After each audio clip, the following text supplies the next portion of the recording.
Assalamualaikum warahmatullahi wabarakatuh. Iwan Filah dimanapun Anda berada, dari Sabang sampai Merauke, dari timur sampai Pulau Rote. Kembali lagi di channel saya, tentunya di channel kesayangan kalian semua, di channel Dedi Wijaya Official. Oke, di channel saya kali ini saya akan menampilkan dan menayangkan Bang Andre Mualaf berdiskusi atau berdialog dengan Pak David ya, yang dimana diskusi ini berdiskusi tentang tema Hari Paskah di perayaan umat Kristen ya. Oh, baik Iwan Villa, kalau begitu langsung saja kita simak video berikut ini. Gini, mereka udah jawaban dulu, bener. Ini Bang, mempelajari dulu. Saya punya pertanyaan nih Bang, coba dijawab nih Bang. Di dalam Matius 26 ayat 17-18 ya. Pada hari pertama dari hari raya roti tidak berbagi, datanglah murid-murid Yesus kepadanya dan berkata, di mana engkau kehendaki kami mempersiapkan perjamuan Paskah bagimu. Jawab Yesus di ayat 18, pergilah ke kota kepada si Anu dan katakan kepadanya, pesan guru, waktuku hampir tiba, di dalam rumahmu lah aku mau merayakan Paskah bersama-sama dengan murid-muridku. Siapa si Anu itu Bang? Itu misteri guys, sampai sekarang tak terpecahkan. Siapa itu Bang? Oh, siapa dia? Bolehkah aku melihat sari wajahmu? Oh, siapa dia? Oh, siapa dia? Bolehkah aku melihat sari wajahmu?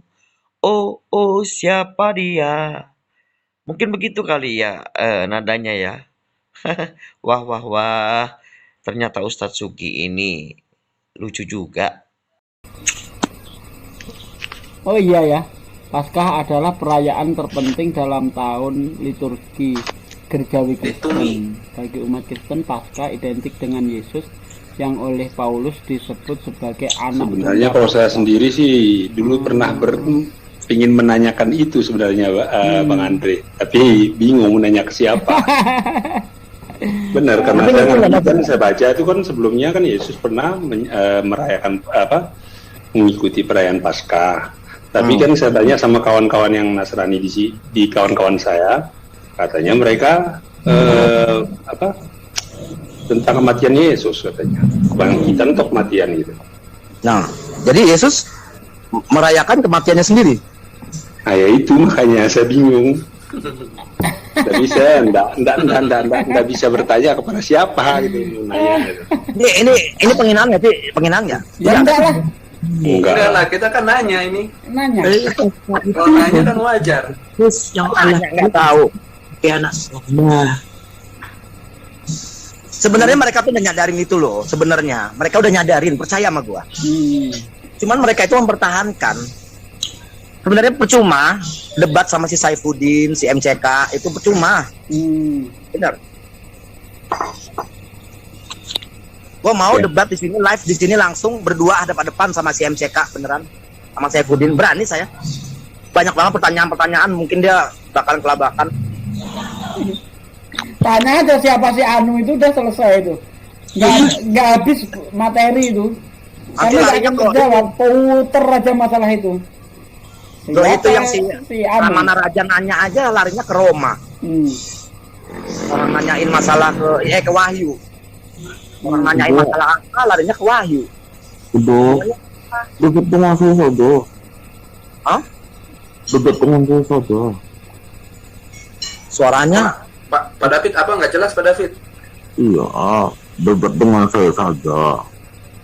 Ini Pak David, sebentar Pak David, halo? Ya. Nah, suaranya kurang bagus tadi. Ya debat dengan saya saja. Oh gitu. Pak David Muslim atau Kristen ini? Dan Kan membahas tentang Paskah. Emang membahas tentang ayat si Anu nih siapa Pak? emang bro ini mengerti tentang Paskah itu. Enggak Pak, yang dipertanyakan masalah si Anu itu siapa Pak? Saya juga kurang tahu, Pak. Oh ya Ya udah, gimana sih? ya udah.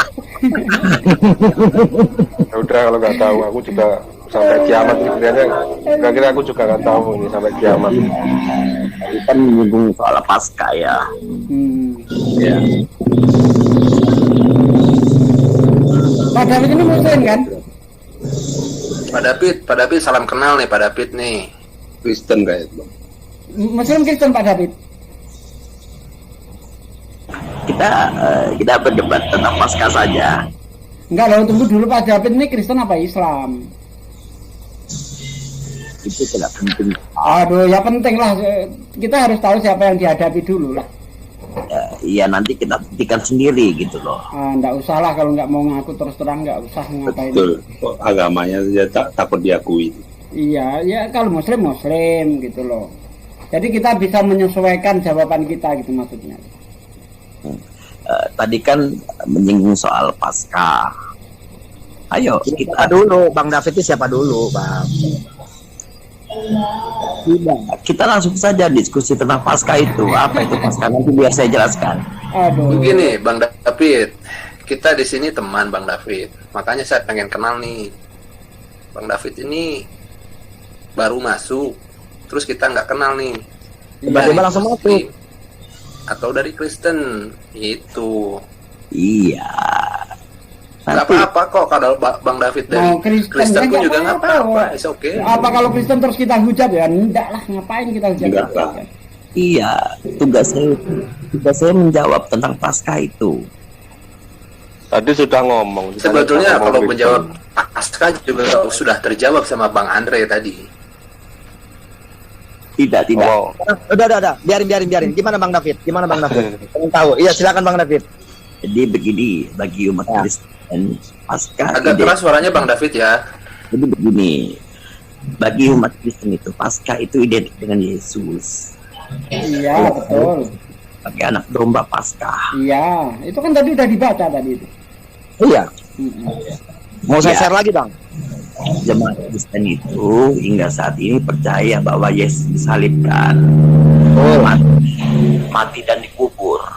Ya. Hmm. Dan bangkit pada hari ketiga, ya. Bangkit di antara orang. Iya, terus? Poinnya Bang David. Paskah itu merayakan kebangkitan dan merupakan perayaan yang terpenting karena memperingati peristiwa yang paling sakral dalam hidup Yesus. Apa itu? Seperti yang Oke. Nah, pertanyaan saya Bang David. Saya tahu itu Paskah itu yang diakui oleh Kristen itu, saya tahu. Tapi pertanyaan saya, Yesus merayakan Paskah. Paskah apa itu? Yesus pernah mengikuti perayaan Paskah. Sebentar, tadi saya belum selesai menjelaskan. Jadi Aku udah tahu. Aku nggak perlu Bang dijelasin. Andre Aku ini udah tahu mantan Paskah itu Katolik apa. Pak, tidak perlu lagi Saya mantan dijelaskan. Katolik. Saya udah tahu Paskah itu apa. Jadi Nggak perlu dijelasin.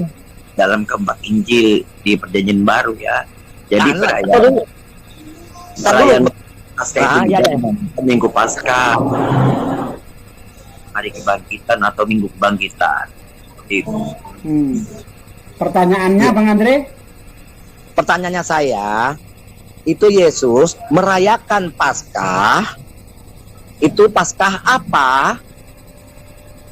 Apa Yesus dikasih baju? Yesus dikasih baju Paskah gitu. Mungkin apakah itu kita nggak tahu. Ngawur. Jadi gini, dalam perayaan Paskah itu kebangkitan Ini yang Yesus ya? jamuan Yang Yesus ya? keluarga. Di situ banyak itu. Jadi berburu telur Paskah untuk anak-anak dan memberi hadiah. Kok ke situ lagi sih? Ini Bukan itu ke arah apa? situnya, Pak. Yang ditanya itu kan Ketika Yesus Yesus pernah melakukan mengikuti Paskah. perayaan Paskah. Itu Paskah apa Paskah yang diikuti apakah Yesus itu loh? Jangan sampai handphone saya banting ini beneran. Jangan, nggak ada lagi. Jadi begini, itu ada jangan, nggak usah erosi. Oh ya. Sabar. itu ada kaitannya dengan prapaskah Nah, dan disebut abu-abu Minggu Palma. Pekan Suci, Kamis Putih, Jumat Agung, Sabtu Suci, kenaikan Tuhan Yesus, seperti itu. Ya, betul. Nah, Yesus ini pada saat di Matius 26 ayat 18 itu ada bahwa Yesus, saya akan di rumah sini untuk merayakan Paskah. Nah, Paskah apa yang dirayakan oleh Yesus pada saat itu? Oke, jadi begini. Paskah itu merujuk pada masa di dalam kalender gereja yang disebut masa Paskah, yaitu masa yang dirayakan dulu selama 40 hari sejak minggu Paskah.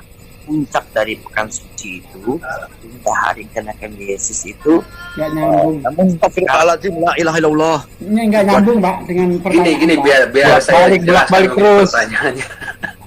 Pak David, yang tadi Pak David kemukakan itu adalah waktunya. Ya, yang dimaksud dengan Pak Andre itu apa sih Paskah itu? Apa Paskah yang dirayakan Yesus itu Paskah versi Kristen atau versi Yahudi, mungkin begitulah ya. Yesus masih hidup.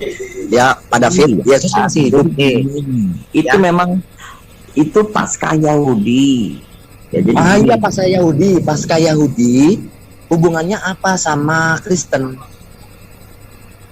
ya ada. Jadi begini. Adanya apa? Paskah itu merupakan salah satu hari raya yang berubah-ubah tanggalnya. Di dalam kekristenan disebut dengan perayaan yang berpindah-pindah karena disesuaikan dengan hari tertentu dalam hari Minggu, bukan tanggal tertentu di dalam kalender sipil seperti itu. Tapi kenapa ada kaitannya dengan Yesus wafat dan kenaikan kebangkitan? Merayakan, jadi gini, saya Katolik ya, mantan Katolik ya Bang David. Kita merayakan Paskah itu adalah merayakan kebangkitan Yesus. Ya, setahu saya loh, kebangkitan Yesus. Ya, itu ada Kamis Putih, Jumat Agung, Sabtu Suci, bukan Sabtu Seru ya, Sabtu Suci. Terus Minggu baru Minggu Palma. Ya kan? Maksudnya tuh semuanya itu kan ada namanya perjalanan Yesus pada saat mau disalib sampai hingga wafat, sampai dia disalibkan, dikuburkan, lalu bangkit 3 hari di antara orang mati, segala macam, akhirnya dijadikan perayaan Paskah. Nah, kenapa harus namanya Paskah sama dengan Yahudi? Halo? Iya, jadi gini, saya menjelaskan perspektif yang ada di dalam kekristenan. Jadi, Paskah itu merupakan perayaan tertua di dalam gereja Kristen. Penghubungan perjanjian lama dan perjanjian baru.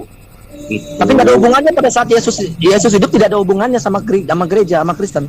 Nggak ada hubungannya. Nih, sebentar dulu. Itu menekankan pentingnya Paskah dan menyebutnya Festum Festorum.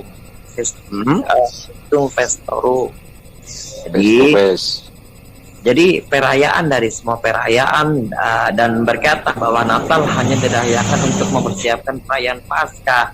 Menurut tradisi sinoptik, Paskah itu menunjuk pada perjamuan kudus yang didasari dari perjamuan malam. Perjamuan pakai aja headsetnya Bang Andre biar jelas. Pakai aja headsetnya biar jelas. Yesus memberikan makna baru bagi Paskah Yahudi, yaitu roti itu. Tapi kok mancing jauh gitu loh Bang. Makanya gue bingung. Ya, biarin Pak David suruh jelasin aja sejelas-jelasnya. Iya, terus Pak David, terus nggak apa-apa, lanjut. Jadi di dalam kekristenan itu yang disebut roti itu melambangkan sebagai tubuh Yesus dan anggur dilambangkan sebagai darah Yesus, yaitu perlambangan diri Yesus sebagai korban Paskah, seperti di Rasul Yohanes dan Paulus yang mengaitkan kematian Yesus sebagai penggenapan Paskah perjanjian lama itu. Ada Stop dulu pada David, ini mengaitkan jauh pada David ya. Pertanyaan saya, pada saat Yesus hidup nih, ya. Apa Yesus masih hidup? Itu masih tidak ada hubungannya dengan gereja, bahkan Kristen. Dulu, sebentar. Ya. Dengar nggak sih suara gua? Iya, agak terganggu memang, tapi masih jelas. Suaranya Pak Andre suaranya. Suaranya ya, udah. Nah, ini jelas. Nah, jadi Ini tadi melenceng jauh. Pertanyaan yang saya itu pada saat Yesus masih hidup. Yesus masih hidup itu nggak ada hubungannya sama gereja, bahkan Kristen, bahkan mengenai tubuh Yesus pun tidak ada. Jadi ini, apakah ini sebuah ajaran gereja?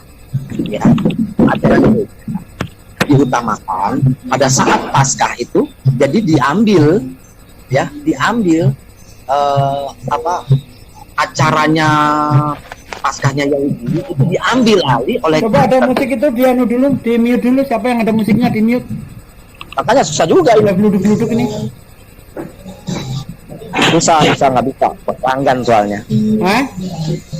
Pelanggan soalnya nggak bisa aku berhentiin. Oh, di tempat Bang Andre, bukan yang lainnya. Ya. Oh, oke, Iya. apa-apa, oke.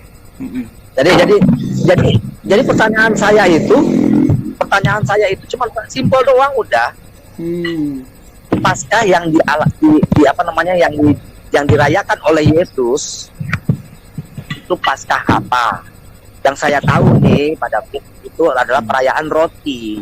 Kan begitu, perayaan roti. Nggak ada hubungannya sama mengganti tubuhnya Yesus sebagai melambangkan atau roti. Nggak ada.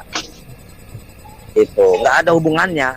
Nah, pada saat Yesus wafat dan segala macam, apakah ini adalah sebuah ajaran gereja? Gitu, bukan ajaran Yesus Paskah itu. Ajaran gereja atau apa gitu. Karena kan ini kan pada saat Yesus hidup.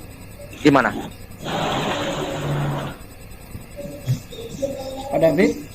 Buka saja di Alkitab itu, di situ ada menerangkan dan menjelaskan.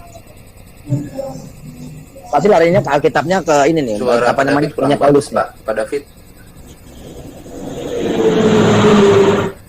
Oh, pinggir jalan ya Pak Davidnya. Halo Pak David. Halo Pak David. Iya, silahkan lanjut. Jalan lagi setir mobil.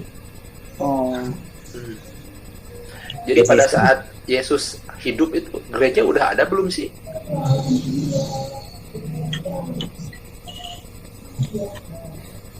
Ya deh, itu deh pertanyaannya deh. Pada saat Yesus masih hidup, gereja udah ada belum? Nah itu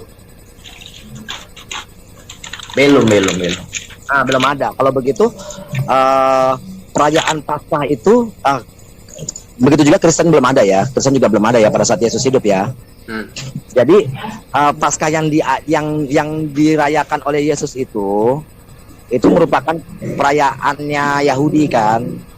Iya, jadi pada masa itu Yesus tidak mengajarkan perayaan Paskah. Itu Dia merayakan. Saya nggak bilang mengajarkan, merayakan. Iya, tidak ada memang perayaan Paskah, itu hanya apa ya?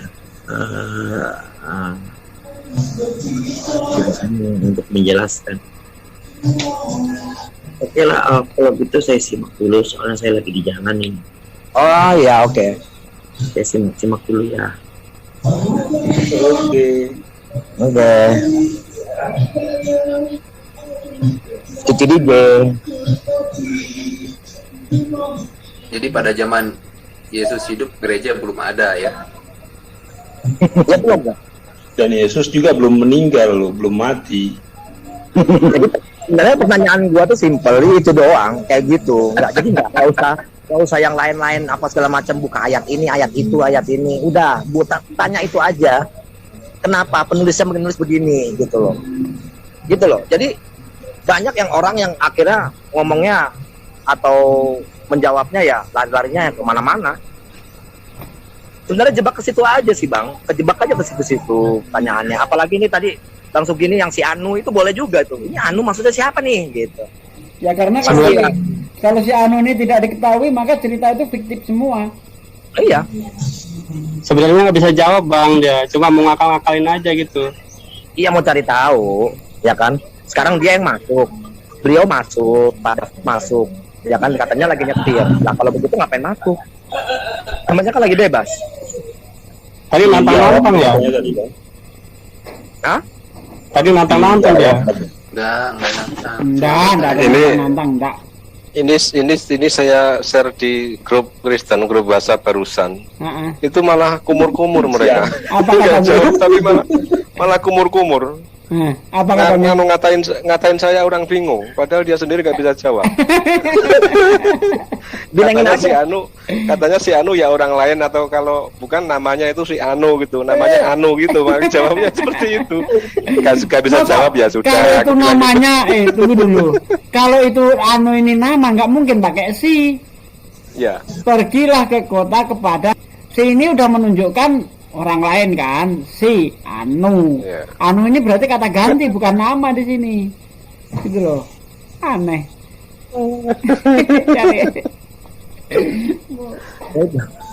Aneh aja sih. Lanjut.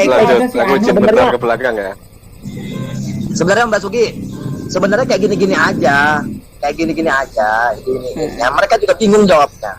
Ya tadi saya masalah Paskah, ya kan saya ngomentarin masalah Paskah. Masalah yang waktu itu ketuhanan, yang apa kok kalimat Tuhan kok ada yang Tuhan huruf besar semuanya. Kenapa?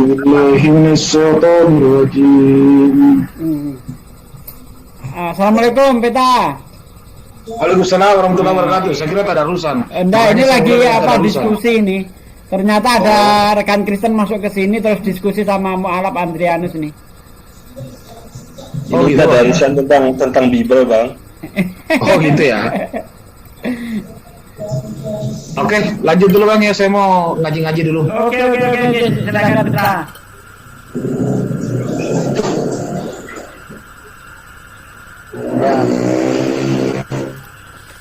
Terus Paskah itu kenapa bisa disimbolkan sama roti, telur, anggur? Kalau pada saat Yesus, ya tahu saya, pada saat Yesus itu merayakan Paskah, makanya melakukan perjamuan kudus, namanya perjamuan kudus. Dia membagi-bagi roti pada murid-muridnya karena perayaan roti. Ya kan? Jadi, hari rayanya Kristen itu ada berapa sih? Sebenarnya hari raya Kristen itu ya Paskah dan Natal. Makanya dulu saya sempat dulu waktu zamannya saya masih masih muda ya, masih bandel-bandelnya, saya gereja tuh napas. Saya gerejanya tuh cuman napas doang. Natal sama Paskah. Gitu. Oh, Natal sama Paskah. Ya. Jadi jarang gereja gitu. Nah, tapi pada saat itu saya tuh ini paling rajin gereja tiap minggu. Assalamualaikum Ustaz Tahta. Waalaikumsalam. Waalaikumsalam warahmatullahi wabarakatuh. Nah ini Bang Andre, kalau minggu ke gereja itu ngapain sih? Ya melakukan ibadah. Ibadahnya tuh seperti apa sih? Sebentar, ini pertanyaannya kok konyol sekali saya mendengar. Cuma satu. Kok gereja itu ngapain? Kan itu kalau ke masjid itu ngapain? Apa? Aku mau tanya, ini pertanyaan intinya ibadahnya itu seperti apa gitu?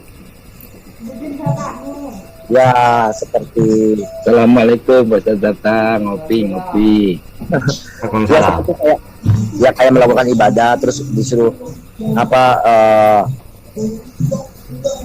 menceritakan mengenai dari ayat-ayat Alkitab, menceritakan kehidupan. Jadi kayak ceramahnya tuh kayak begitu.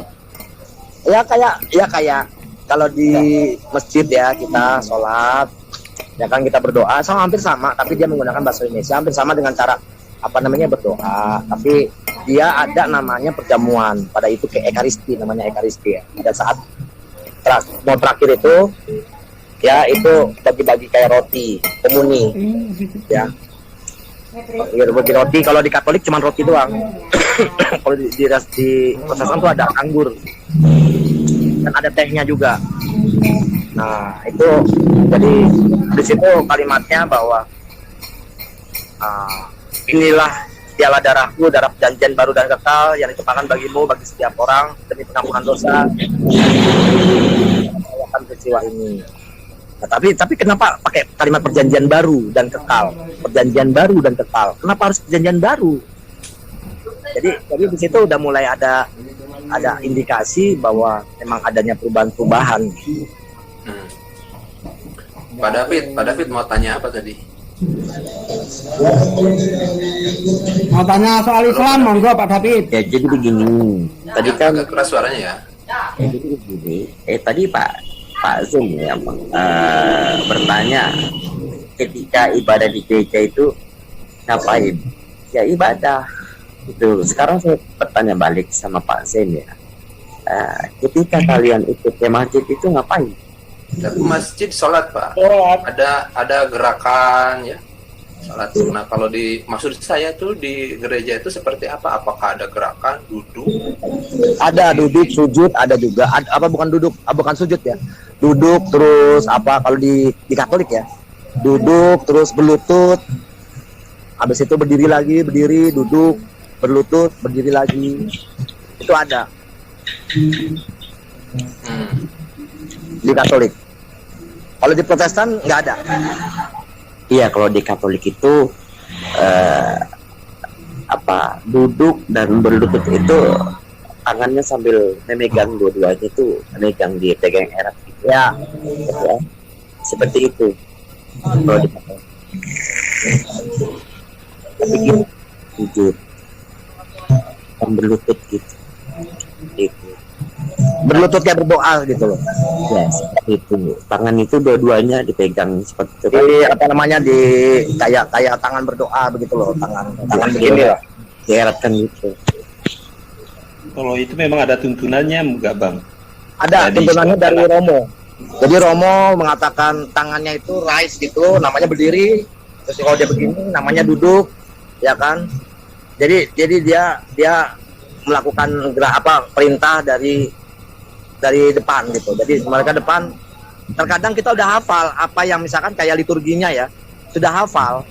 Nah, jadi ini berdiri, ini duduk, ini lutut. Ini ibadahnya di gereja kalau di Katolik itu memang tidak kalau itu memandang itu tidak seperti apa yang dikatakan di Alkitab itu. Jadi memang seperti itu. Ya benar tadi Bang mengatakan Bang Andre ya. Kalau Itu Protestan betul. apa ini Pak David? Apa Jadi ibadahnya Alkitab tidak yang gitu seperti ibadahnya Pak? di Alkitab gitu Pak. Berbeda. Memang itu maksud saya. Kalau tuntunannya kan kalau di Islam kan ada perintah sholat di Al-Quran. Kalau tata caranya kan di hadis gitu. Sebenarnya begini Bang, ini bukan menyangkal ya, tapi ini menurut saya, menurut pandangan saya, menurut apa yang saya rasakan, ya. Sebenarnya itu Katolik itu sebenarnya mendekati ke cara Islam. Sebenarnya beda Protestan. Maaf, saya bilang beda. Jadi Katolik itu mendekati. Mungkin saya nggak tahu ya sejarahnya gimana. Tapi misalkan kayak namanya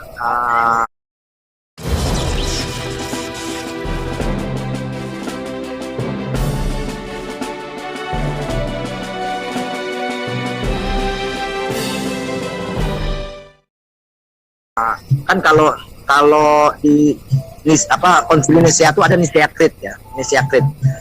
Ada kan? Jadi di situ tertulis, aku percaya akan Allah Bapa yang Maha Kuasa pencipta langit dan bumi dan akan Yesus Kristus Putra yang tunggal. Itu selalu disebutkan. Dan tapi kalau di Katolik itu namanya doa syahadat. Doa syahadat. Kita sebutkan namanya doa syahadat. Aku percaya akan Allah Bapa yang Maha Kuasa pencipta langit dan bumi. Itu bukannya ini Bang Andre. Memang di belakangnya ada Tuhan kita. Nah, itu bukannya ini Bang Andre, pengakuan rasuli. Iya, pengakuan iman rasuli, betul. Iya, pengakuan iman rasuli. Tapi kita juga sebut namanya doa syahadat. Doa syahadat itu. Ya, jadi begini. Jangan salah memahamin. Kebanyakan orang-orang Islam awam itu mengatakan kalau Kristen inilah yang mengikuti cara-caranya umat Islam ya, tapi bukan, salah. Kalau kita kembalikan lagi kepada zaman dulu, gerak munculnya siapa dulu begitu kan? Nggak ada yang ngomong gitu. Bang. Jadi bukan umat Kristen ngikutin Islam, salah. Bahkan saya nggak mengatakan itu. Ya. Ada sebagian. Tapi tidak ada. Tapi tidak. Begini Bang. Begini ya. Kalau menurut saya, kan tadi saya bilang menurut saya ya. Mendekati kenapa? Ya, sebenarnya Islam itu sudah mengikuti firman Allah. Ya, sebenarnya itu yang sudah diturunkan, itu yang sudah harus dijalankan. Tapi yang menjalankan itu adalah umat Muslim. Bukan berarti Kristen ngikutin Islam, tidak. Sebenarnya yang benar ya Islam ini. Tapi banyak yang tidak mengakui Kristen. Di Katolik itu hampir sama. Nih, misalkan kalau misalnya di Arabin juga asyhadu alla ilaha illallah Isa Rasulullah, selesai. Sebenarnya sama. Cuman yang namanya mereka nggak mengakui, ya kan? Oh begini beda segala macam, begini itu Nabi Muhammad segala macam. Loh iya, betul. Tapi sebenarnya Yesus juga mengajarkan sesuai perintah yang diperintahkan oleh Allah. Tapi banyak mulailah ini si Paulus ini mulai merubah semuanya. Merubah semuanya. Bahkan kenapa jadi Protestan, ya kan? Karena nggak suka dengan Katolik, akhirnya protes, akhirnya jadi Protestan. Iya, memang Protestan itu pendapat. Padahal itu adalah ajaran Allah. Kenapa harus berbeda pendapat? Ya kan? Jadi memang Protestan itu orang-orang yang berprotes pada masa itu. Betul. Jadi begini, saya jelaskan sedikit lagi. Di dalam gereja itu memang tata caranya itu berbeda-beda. Protestan berbeda, Katolik berbeda, seperti itu. Nah, jadi dalam itu justru kami ini pengikut Yesus bukan Paulus. Kami ini Kalau pengikut Yesus, Kristen. Jadi Kristen itu bukan pengikut Paulus. Itu salah itu ya. Kalau begitu buat apa yang namanya? Ini kayak tadi kan ada Injil dan kitab Injil. Ada dua, Injil dan kitab Injil. Ya kan? Injil itu adalah firman Allah dan kitab Injil ini adalah menceritakan tentang firman Allah, kesaksian orang-orang yang untuk memberitakan firman Allah. Itu ada dua perbedaan begitu. Dan itu kebanyakan Paulus yang melakukannya. Sampai hubungannya apa? Galatia, Efesus, Tesalonika, Korintus, Roma. Nah, jadi begini. Pengikut Paulus itu kaum Tritunggal gitu. Yang mana Tritunggal itu Alkitabiah ya. Kalau Tritunggal itu mengatakan itu Alkitabiah, itu bohong, itu ajaran Paulus ya, seperti itu. Wah, jadi bingung saya, Pak. Iya, karena gini, Pak. Barusan Utiwati Mena kan itu Trinitas. Dia mengatakan bahwa justru yang Yohanes ini yang tidak Alkitabiah gitu loh. Ini gimana sih sudah 2000 tahun kok masih cakar-cakaran masalah ketuhanan nih, Pak? Justru bingung. Justru Tritunggal itu yang tidak Alkitabiah. Di mana Alkitab mengatakan ada konsep Tritunggal di situ? Tidak ada mengatakan situ. Tidak ada di ayat mana. Itu hanya doktrin. Itu Paulus yang mengajarkan itu. Konsep itu Paulus. Jadi mereka yang Tritunggal itu, penganut Tritunggal itu mereka itu pengikut Paulus. Bukan pengikut Yesus. Oh, ini abang ini nih Unitarian ini. Bukan, Yohanes. Oh, Yohanes. Dibimbing Roh Kudus ya, Pak? Yohanes. Yesus on Iya, Yohanes. Iya, saya tahu. Pak David. Berarti mereka tidak dibimbing Roh Kudus gitu ya, Pak? Iya, karena mereka itu mengikuti hawa nafsunya saja. Mereka itu tidak mengikuti apa yang sudah diajarkan dan apa yang diperintahkan yang di dalam Alkitab. Mereka mencapakan itu semua. Memang kalau kita melihat debat antara Kristen sendiri masalah ketuhanan ini, penontonnya yang bingung. Trinitas mengatakan Yohanes tidak Alkitabiah. Yohanes mengatakan Trinitas tidak Alkitabiah. Nah, ini memang jadi membingungkan ya, masalah ketuhanan yang paling dasar. Ketuhanan ini kan pokok dalam beragama ya, karena meleset sedikit saja masalah ketuhanan akibatnya Jadi fatal gitu, fatal. Nah ini kok bisa seperti Jadi itu masih gitu loh. cakar-cakaran ya Bang Sugi ya? Iya, padahal kalau di dalam Islam apapun manhajnya ya, itu tidak ada yang mengatakan Tuhan saya tiga, Tuhan Anda Trinitas, Tuhan Anda tidak ada. Semua sepakat bahwa Allah itu Esa, Qul huwallahu ahad, selesai udah. 13 tahun Islam masalah ketuhanan selesai waktu di Mekah ya Ustaz Hatta ya. Nah, jadi Kristen ini sudah 2000 tahun masih juga belum selesai masalah ketuhanan. Padahal diadakan konsili berkali-kali loh. Dari konsili Nicea tahun 325, konsili Kalkedon 381 dan konsili-konsili yang lainnya lagi. Tapi kok nggak bisa menyelesaikan permasalahan itu gitu. Kan konsili Nicea juga dulu itu kan diadakan konsili Nicea kan terkait dengan menyamakan sebenarnya Yesus itu siapa. Karena pada waktu itu kan banyak pendapat-pendapat mengenai Yesus. Ada yang mengatakan Yesus itu utusan saja, ada yang mengatakan Yesus itu Tuhan 100% manusia, 100% Tuhan, ada yang mengatakan Yesus itu hanya anak Allah saja. Kan begitu konsili Nicea. Ternyata belum selesai juga masalah ketuhanan walaupun sudah diadakan konsili-konsili itu gitu. Gimana Bang Andre? Nah, jadi begini. Di dalam kekristenan itu kan ada tuh bapak-bapak pendeta dan biarawati yang tidak boleh menikah. Sesungguhnya itu bukan ajaran Yesus. Bukan itu Pak. Ini masalah ketuhanan dulu Pak. Apakah masalah ketuhanan di dalam Kristen ini bukan hal yang sentral gitu Pak? Iya. Nah, iya. Memang kok memang masih seperti itu gitu. Memang saya mengakuin memang di dalam kekristenan ini sampai saat ini, sampai detik ini memang masih bingung tentang konsep ketuhanannya. Memang itu sesuatu yang sangat fundamental, itu PR juga buat umat-umat Kristen dunia. Bukan hanya di Indonesia saja tapi di dunia. Ya memang sejak dari awal sih Pak ya, sejak dari awal Kristen muncul itu kan ya memang sudah terjadi perpecahan. Pertama antara Unitarian dengan Trinitarian kan begitu. Terus berlanjut sampai sekarang itu kan. Seharusnya tidak usah menjadi bingung kalau konsep ketuhanan ini. Ya. Agama itu hadir solusi kan buat kita semua.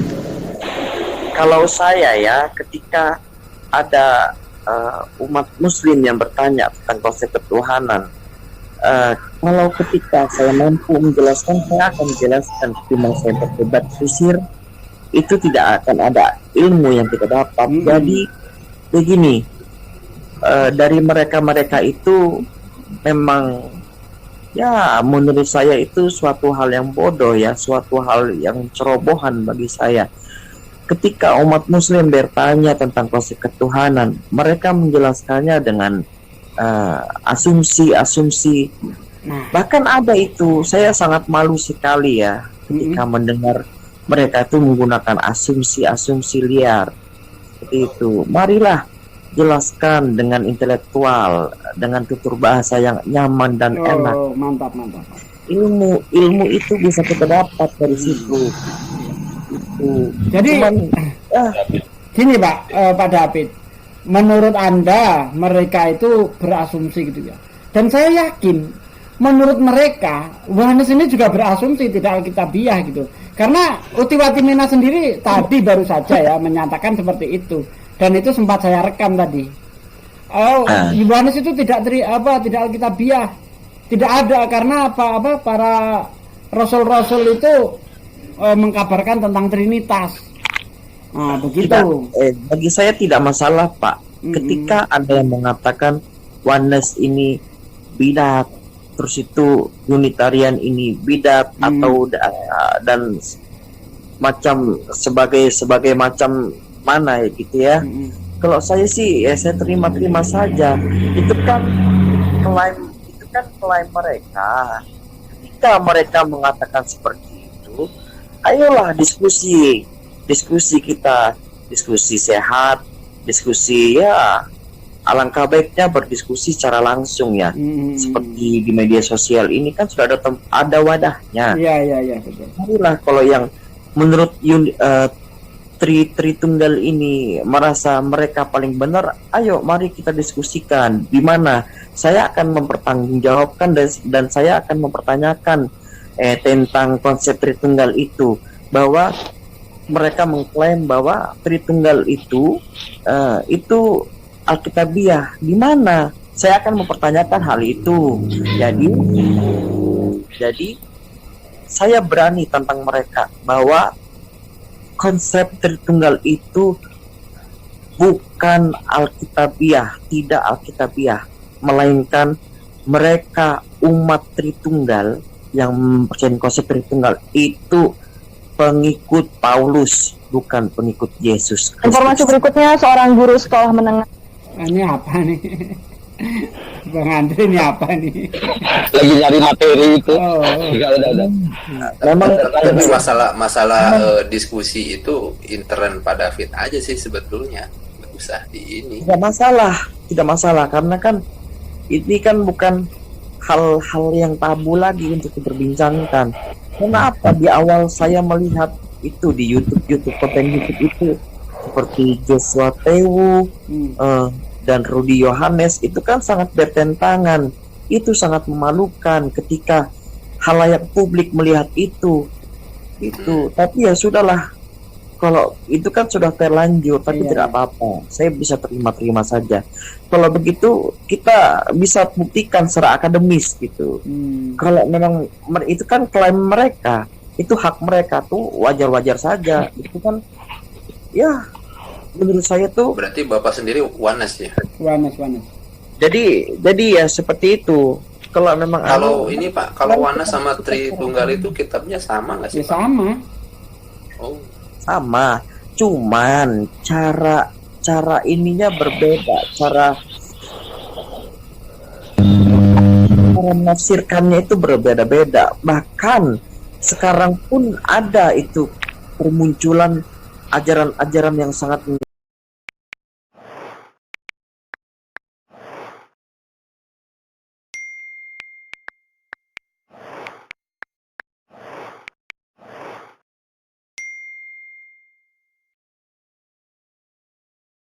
menyesatkan, bahkan ada yang mengaku sebagai nabi. Itu sangat memalukan umat Kristen. Paul Jong, Luka Tambunan, itu sangat-sangat tanpa lagi Kristen. Ya. Itu dari pihak Bapak ada yang menegur nggak sih kalau ada kelakuan seperti itu? Oke, Bang Andre, oke. Kalau saya sendiri itu sangat-sangat tidak masuk akal. Ya, bukankah di Alkitab itu sudah menerangkan waspadalah terhadap nabi-nabi palsu. Nah, di situ mereka ini yang memanfaatkan Alkitab, isi ayat yang ada di Alkitab itu dengan penafsiran seenak mereka sendiri. Tidak bisa seperti itu. Berarti mereka itu tidak memiliki Roh Kudus. Asal-asal menafsirkan. Itu berbahaya sekali itu. Itu seperti yang mengaku nabi itu. Ada yang menegur nggak sih dari kalangan Pak David? Ciri-ciri nabi palsu itu bagaimana Pak kalau dalam Bible Pak? Tidak ada Pak. Loh, tidak ada. Adalah. Maksud saya tuh untuk sekarang. Oh iya. Maaf. Saya ngeblank sedikit. Jadi begini. Ciri-ciri nabi palsu itu orang yang mengaku dirinya itu memiliki mukjizat. Ya seperti yang katakan Pak Luga Tambunan, Joseph Pauzang, itu hal-hal yang konyol. Itu tidak dianskan sekali di dalam kekristenan. Itu sungguh memalukan. Itu sudah sangat hal-hal yang sangat tidak bisa ditoleransi menurut saya. Itu dicoba diingatkan nggak Pak kalau seperti itu? Andai saya bisa berdiskusi dengan kedua orang tersebut, saya akan tegur mereka. Saya tidak akan segan-segan menegur mereka. bisa dijadwalkan nanti Pak kalau mau debat sama Luga Tambunan Pak, biar saya ngomong sama amirnya bahwa Pak David mau debat dengan Luga Tambunan gitu, bisa di bisa Pak, bisa saya siap Pak, nanti bisa siap Pak, nanti bisa saya tampilkan dalil-dalilnya itu. Bisa itu nanti difasilitasi lah. Nah, benar, setuju Pak Suki. Bu Uti juga tuh. Apalagi dengan kaum Tritunggal ya yang sangat keras menentang aliran-aliran lain, membidat-bidatkan, menyesat-nyesatkan. Sesungguhnya mereka itu yang sesat. Di mana Alkitab mengatakan ada konsep Tritunggal sih? Tidak ada, satu pun tidak ada. Lalu mengenai ini gimana itu Pak? Matius 28 itu, yang amanat agung itu kan jelas di situ, baptislah mereka dengan nama Bapa, Putra dan Roh Kudus itu Pak. Apa itu bukan Trinitas? Itu yang menjadi mereka itu, Bapa, Putra dan Roh Kudus ya, itulah. Itu. Kemudian mereka tidak malu-malunya mencomot kitab perjanjian lama, contohnya dalam Kejadian 1 kan. Pada mulanya Allah menciptakan langit dan bumi belum berbentuk dan kosong, kegelapan menutupi samudera raya, Roh Allah melayang-layang di atas air, berfirmanlah Allah. Nah, di situ kan ada Allah, ada Roh Allah, ada firman Allah. Nah, dari situ juga mereka mengambilnya Pak. Gimana itu? Intinya ya, saya berbicara. Mungkin waktu saya sebentar lagi Pak, soalnya Oke. Sebentar lagi saya melanjutkan perjalanan. Jadi itu hanya kepalsuan mereka yang mereka tebar publik ya, itu pembodohan publik itu. Kalau Tritunggal itu Alkitabiah, itu salah besar Pak, salah besar, itu jelas-jelas sesat. Tritunggal itu tidak ada di Alkitab itu mengatakan konsep Tritunggal di situ. Jadi itu mereka hanya mencari pembelaan di ayat itu. Gitu ya. Jadi duluan mana nih Pak antara Tritunggal dengan Oneness Pak? Ya? Duluan mana? Bahkan setahu saya Oneness ini belum punya gereja loh. Gerejanya masih numpang juga sama Trinitas, tetapi pemahamannya kan beda seperti itu setahu saya sih. Iya memang. Kalau Tritunggal di Indonesia ini bisa dikatakan banyak ketimbang Oneness, tapi saya ingin meluruskan ajaran Yesus yang sebenarnya. Seperti itu Pak. Ya, Tritunggal itu bagi saya ya suatu yang sudah sangat menyimpang dari Alkitab. Itu sesat bagi saya, itu sudah sesat gitu Pak. Jadi sedikit Pak ya, boleh sedikit aja. Oneness ini meyakini bahwa yang datang ke dunia ini Tuhan sendiri gitu Pak ya. Iya Pak. Berarti di kosong gitu, di surga kosong gitu. Nah itu kan yang jadi masalah antara Trinitas dan Oneness kan itu. Kalau Trinitas yang datang itu kan firman-Nya. Kalau Oneness yang datang langsung itu Tuhannya. Ya Bapa itu sendiri gitu loh. Nah berarti gereja kosong dong Pak. Oh gereja? Gereja surga. Salah ngomong ya. Iya Pak, ya mungkin nanti kita bisa lanjut lagi. Oh boleh. Ini saya dalam perjalanan Pak. Oke Pak. Makasih Pak ya. Sudah berbincang-bincang. Itu Pak Suki. Sama Luga nanti. Boleh kalau bisa ditinggal dikasih nomor telepon, terus saja di chat, nanti saya simpen, siapa tahu suatu saat saya bisa ngubungin Bapak kan. Kalau nggak bisa ngubungin kan payah juga nanti. Boleh Pak, boleh Pak. Luga pun saya siap. Tritunggal pun berapapun apapun akan saya lawani Pak. Tapi dengan persyaratan ketika saya berbicara, alangkah baiknya itu diatur waktu. Oh ya, di timer Pak. Nanti di timer Pak. Oke Pak, makasih waktunya ya Pak. Oke. Terima kasih. Sementara saya stay di sini, saya menyimak, saya mendengar. Gak apa-apa ya Pak? Boleh. Tapi mohon kalau bisa kasih nomor teleponnya. Nanti boleh. Suatu saat Luga siap, nanti Bapak saya bagi linknya gitu. Saya kasih boleh. Siap.